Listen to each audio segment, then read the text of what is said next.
What is good, everyone? Welcome to the channel. My name is Paul. I make videos about Japanese society, life, and culture from the viewpoint of a long-term foreign resident. I've been here for 20 years, and for today's video, I interviewed Japanese friends and acquaintances and asked them the question, if you could change one thing about Japan, what would it be? You're emperor for a day, you can wave your hand and magically change one thing. What is it?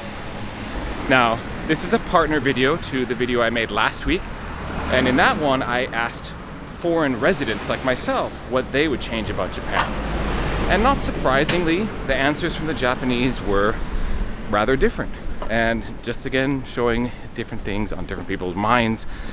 But both answers from foreign residents and from the Japanese, I think, are completely relatable to each other. In fact, I had a couple of co-workers speak to me this week saying they watched my video and thought they pretty much agreed with what most people said in that last one. Now, let's get started right into what the Japanese answers were. And interestingly, there were 4 people that came out and gave the same answer, and not a single foreign resident said this at all. So this was purely very much on the minds of Japanese people, apparently. And that is the subject of taxes. Now, these 4 people brought up changes they would make to the taxes in Japan, and interestingly, all of them had completely different ideas about what they would do. So I'll just quickly share with you what those were.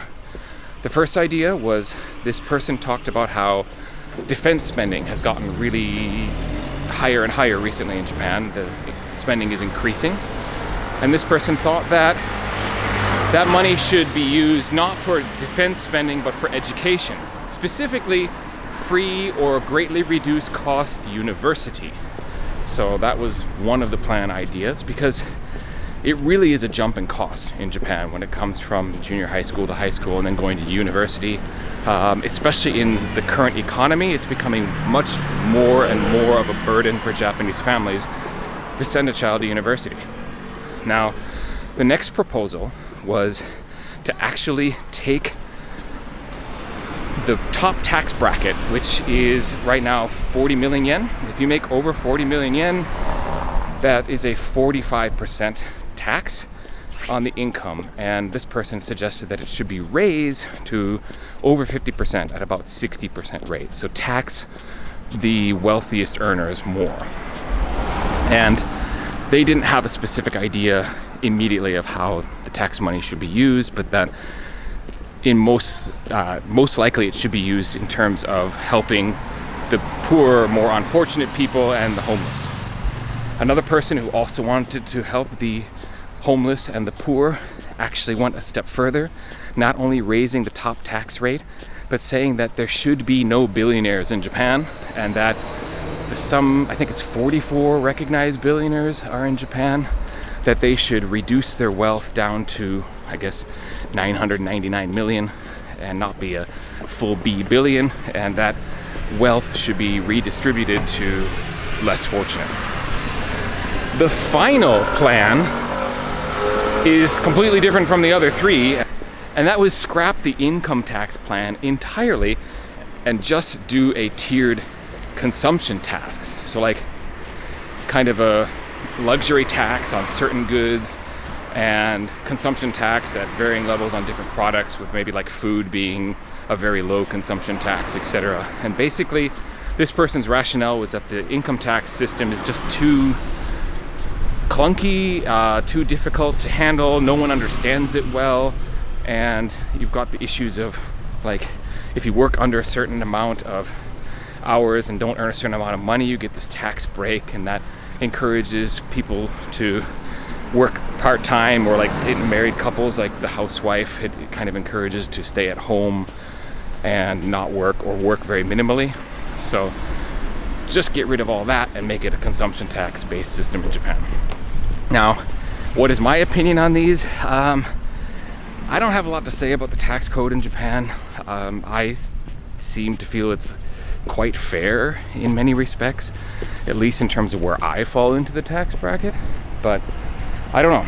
I don't really have anything to comment, except I'm not sure the last one would be all that workable, because it seems like consumption taxes very often end up being much worse for the less well-off, and the well-off can absorb a consumption tax pretty easily. Anyway, let's move on to something not to do with taxes, but still to do with money and the economy. Another acquaintance who actually is a former student of mine said that something needs to be done about the salaries of daycare and kindergarten teachers, because they are abysmally low. If you don't know about this, you might be a little bit shocked by how little childcare providers are paid here.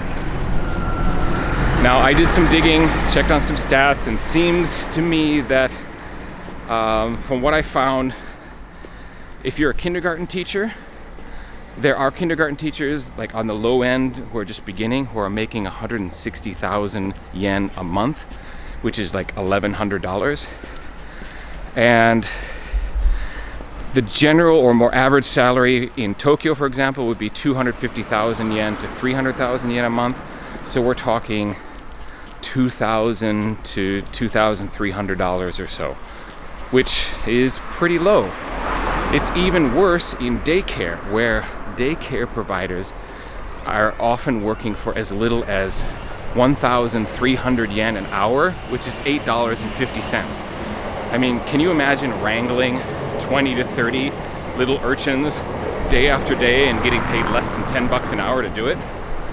Yeah, so this is one I think I can agree with. There needs to be more support, a better salary for these teachers and daycare providers, because that allows a lot of labor and more flexibility in the labor market, so mothers can continue to pursue a career if they want to, and or fathers for that matter, because the house husband thing is increasing in Japan. But if we had better childcare, more childcare providers because the salary was better, the knock-on effects I think would be pretty good. The next suggestion also came from a former student who suggested that Japan really should consider going to a 4-day work week and allow for more flexibility for workers to choose what days that they want to work. Obviously in the corporate world, etc., because, well, as a teacher, you can't really move your classes around and tell the students, well, we're going to go to class on Monday, Tuesday, Friday, Saturday this week, and then Monday, Tuesday, Wednesday, Thursday the next week. But the point was taken that there needs to be more flexibility for workers for when they feel they can work on their job, and that all of the overwork and the just kind of the massive feeling that the work-life balance in Japan is so terrible, this person thought that, well, maybe going to a 4-day work week would be the best solution. All right, the next one, economy is on the minds of the Japanese, and this is not only about the economy but also about safety considerations, and that is there should be less companies and institutions in Tokyo. The over-centralization of everything in Tokyo all the time is a bad thing for Japan. It's contributing to the dying countryside. It's an issue for people who want to have families because the city's more expensive, but space is at a premium as well. And, well, honestly, I could go on and on about this particular topic. And in fact, I made a whole video about this issue of over-centralization of putting everything in Tokyo. And the other important point to make about safety is, well, when you have all your eggs in one basket, if there is an earthquake, tsunami situation, and Tokyo is bearing the brunt of the damage, well, everything's in Tokyo, everything important. The government, all the major corporations, the banks, everything is centralized. How many people are there, etc. It's like if Tokyo got severely whacked by a natural disaster, Mount Fuji erupting, whatever, well, that's going to be a major problem for recovery. Now, I made a whole video in much more detail about this. I think I called the video A Modest Proposal. I will link it at the end of the video so you can go check out that one next if you want to see a more in-depth look at my opinion about this. But remember, this is not my opinion only. This came from a Japanese friend who suggested that this was the one thing that they would change if they could change anything about Japan. Now I have 2 more that I'm going to share with you, but before I do that, I just want to say the economy, business, money, salaries, well, I don't make much doing YouTube, and if you really enjoy my content and you want to support me directly, please become a member of the channel or join my Patreon. I am going to be dropping an exclusive video over on my Patreon about my Japanese language learning journey. So if you want to see that before it's released on YouTube, go join my Patreon, and well, you can always support me by hitting that like button, subscribing, and sharing my content with others, which that's really the best thing. If you get my content out and more people see it, that's what's going to help the channel to grow and will help me to continue to make these videos. All right. The final 2 things that were shared with me by Japanese friends that they would change about Japan if they had the magic power to change one thing. The first one is take care of or get rid of all of the useless paperwork. Get more things online, scrap the Hanko personal seal system, the whole fact that you have to go in person to City Hall to file papers, and you have to have an actual official certificate that shows this Hanko you're using is your registered one, and you have to pay 300 yen for that certificate, and you have to get that in person at City Hall, and it's just like the bureaucracy that could be digitized or done away with is what this person would do. Now, I think that would have some major repercussions for how Japan does things in general, and there could be some unforeseen negative things with that, but I think overall probably be a pretty positive change. The final one that I need to talk about is this person said that Japan really needs to do better news coverage.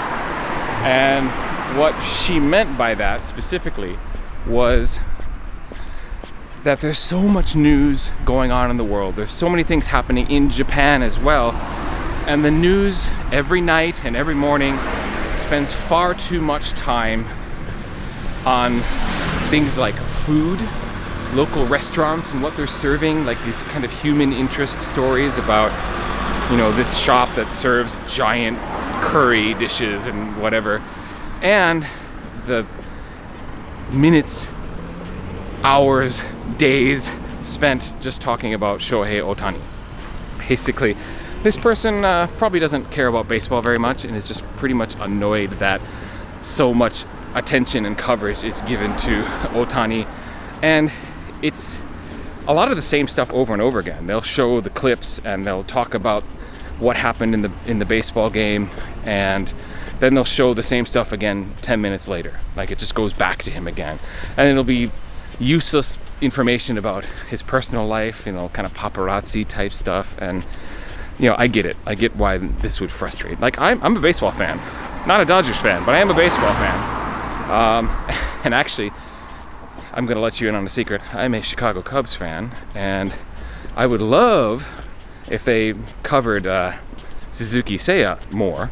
That would be pretty cool. You know, Japanese player, but not quite as famous and amazing as Ohtani, so he doesn't get any airtime. At any rate, more news and less fluff pieces and less Ohtani worship is basically this final thing that they would wave their hand and magically make disappear. Okay, how did this compare to last week's video? Do you agree or disagree with these things? Let us know in the comments below. The best part of this channel is the comments, and I do want to say that I do my best to respond to every comment that's made. I do admit that I fall down a bit when it comes to responding to replies. So if you comment something and then I reply and then you reply back, it's hard to keep up with those, especially because YouTube's kind of administrative, like the system that I use to deal with comments doesn't highlight replies very efficiently. So they're kind of hard to find, and I realize I don't get to a lot of them. I apologize about that, but I will definitely reply to your initial comment. And we've had some pretty interesting conversations going on in the recent videos, so please join in the comments. I think that's, like I said, one of the best parts of the channel. It's fun to read those. Okay, I hope you had fun watching the video, and if you did, hit that like button if you still haven't, and I hope to see you on the next one. But of course, thank you for watching this particular video, and the next one will drop Probably, I do have a midweek video coming up next week. I didn't do one this week, but next week I have one that's already in the editing process. So look for my next video after this one, probably around Wednesday of next week. And of course, as always, Saturday morning Japan time and Friday evening US time, which is my regular video drop time every single week. See you then. Peace.